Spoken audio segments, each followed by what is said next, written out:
The desert stretched endlessly, black and empty beneath a dead sky. Daniel Lee gripped the wheel of his 18-wheeler, eyelids heavy, the cab filled with the low hum of the engine and the stale taste of old coffee. It was past 3 in the morning, the hour when the world feels furthest from life. No cars, no towns, just him and the road. The fog rolled thick over the asphalt, glowing in the sweep of his headlights. Each mile marker passed like the tick of a clock, but time itself seemed frozen. Even the desert creatures were silent. No crickets, no coyotes, nothing. Boredom gnawed at him. He twisted the radio dial, drifting through country songs, Spanish ballads, endless static. Then, a clear voice cut through the noise. Calm, cold, steady. Good evening, traveler. You're being followed. Daniel blinked hard. The words hung in the cab like smoke. He glanced into the mirrors. Nothing but road stretching forever. He chuckled nervously. Some pirate broadcast, he muttered. Some prank. The voice returned, softer this time. Don't stop, they're closer. His hands tightened on the wheel. The desert pressed closer around him, heavy and watching. He stared into the mirrors, and for a moment, he thought he saw something. A flicker. A shadow tall and thin, leaning too far across the road. But when he blinked, it was gone. Minutes passed. Silence. He almost convinced himself he'd imagined it. His hand moved to the dial, and the voice cut in again, sharp, almost urgent. Too late, they see you. Daniel's chest tightened. His eyes darted to the mirror again. This time he didn't just see emptiness, shapes, thin, too tall for any man. They slid through the fog like they weren't walking, but drifting, their heads tilted, watching him. He pressed harder on the gas, his truck groaning under the strain. The voice whispered low, almost soothing now. Do not take the next exit. If you do, they'll be waiting. The sign appeared ahead, green letters glowing in the headlights. Exit 47. The ramp curved into darkness. His hands fought the wheel, but it jerked left as if pulled by another force. Tires screamed. Daniel yelled, dragging the wheel back with every ounce of strength. The truck swerved, barely missing the ramp. His heart slammed in his chest. In his mirror, at the mouth of the exit, something stood. Tall, thin, motionless, watching. He drove until dawn broke, the sky bleeding pale light into the desert. His hands still shook as he pulled into a roadside diner. Inside, the smell of bacon and coffee should have been comforting. It wasn't. The fluorescent lights flickered faintly. The waitress, an older woman with tired eyes, poured him a cup. You look like you've seen a ghost, she said. Daniel hesitated, then told her. About the radio. The voice. The warnings. Her face drained of color. Slowly, she set the pot down. That station went off the air in '72. The host was murdered, Liv, right there on air. They never caught who did it. She leaned closer, voice barely above a whisper. But people say sometimes, when you're out there too late, the broadcast comes back to warn drivers. Because if it doesn't, Daniel swallowed hard. If it doesn't, what? Her eyes flicked to the window, out to the shimmering desert. They catch you. From the parking lot, his CB radio crackled to life. Static hissed, then the calm voice returned. Morning, Daniel, it said, almost cheerful. You made it through the night, but the road is long, and they never stop following. The light in the diner flickered. Daniel's cup shook in his hand. Outside, in the distance where the sun struggled to burn away the fog, he saw them. Thin figures standing still against the horizon, their shadows stretched too far, their heads all tilted toward him. And for the first time, he realized the voice hadn't been warning him at all. It had been guiding him. The whistle of static screamed through his radio again, and Daniel knew this.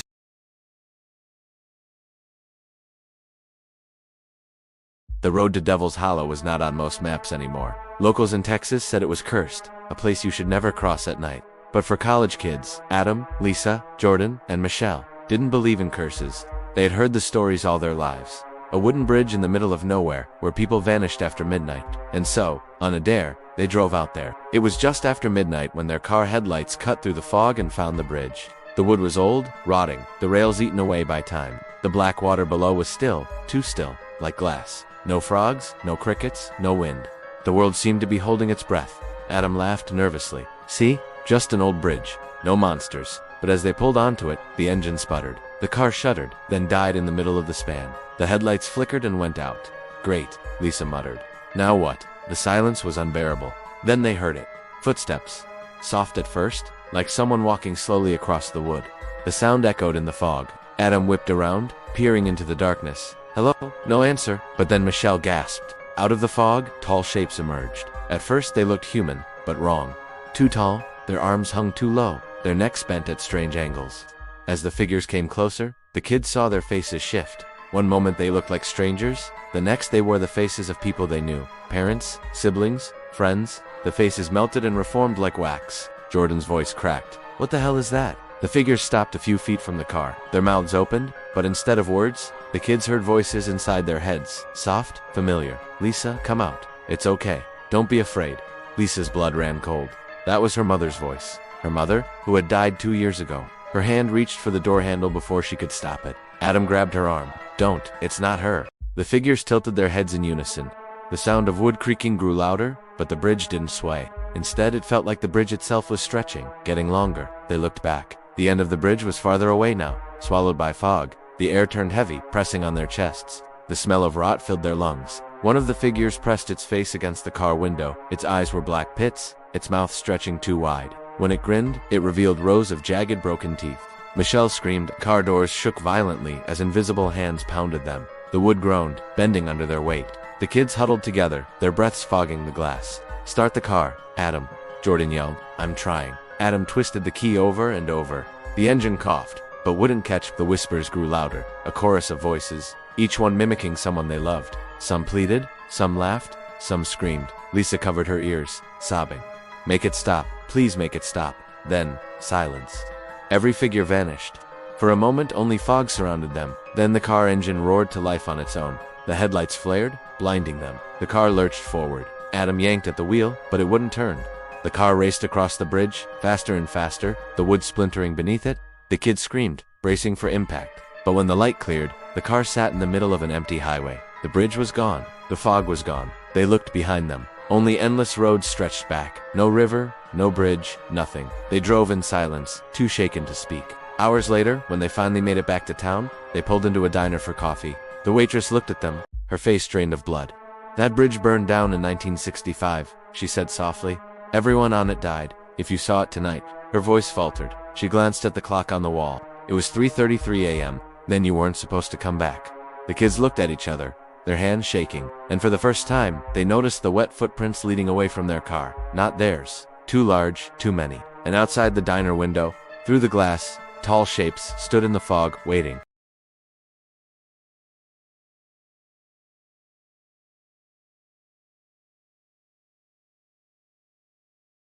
It was late October when 4 hikers, Mark, Rachel, Tom, and Lisa, wandered too deep into Blackwood Forest. The sun had set hours ago, and now the trees loomed black against the moonless sky. The forest was unnaturally still. No wind, no owls, not even the chirp of insects, just silence. Their flashlights cut weak beams through the mist curling between the trunks. Every step crunched too loudly on dead leaves, like the forest was listening. We should have reached the trail by now, Tom muttered, checking his phone. No signal, no GPS. Just a black screen that refused to load. Lisa hugged her jacket tighter. It feels like we're going in circles. That's when Rachel froze. Her flashlight trembled in her hand. Guys, she whispered, look at your shadows. They turned. The moonless sky should have made their shadows faint. But there they were, dark, clear, stretching long across the forest floor. At first, they looked normal. But then Mark noticed something. His shadow raised its hand, a moment too late. Like a bad reflection. He lifted both arms. The shadow only raised one. Lisa gasped. Mine just blinked. They stared in horror as their shadows twitched unnaturally, heads jerking at odd angles. Then, slowly, all 4 shadows turned their faces toward them, not matching their movements anymore, staring directly at their owners. Tom cursed under his breath. Nope, we're getting out of here. They stumbled deeper into the forest, their flashlights shaking, but no matter how far they ran, the shadows followed, stretched unnaturally long, slithering over roots and rocks like living things. The whispers began next. Faint at first, from behind them, from above them, from beneath their feet. Mark spun, beam darting wildly. Who's there? The shadows answered, not with voices, but with movement. His shadow leaned close, its mouth opening wider, until it tore across its face.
or what looked like them. Their eyes were gone, their mouths slack. Shadows clung to their feet like chains, pulling their bodies upright like puppets. Mark choked out, "No, no, that's not them, that's not." His words died. His own shadow stepped forward. It stretched tall, detached from his feet, and wrapped its long fingers around his throat. His flashlight clattered to the ground, beams spinning wildly.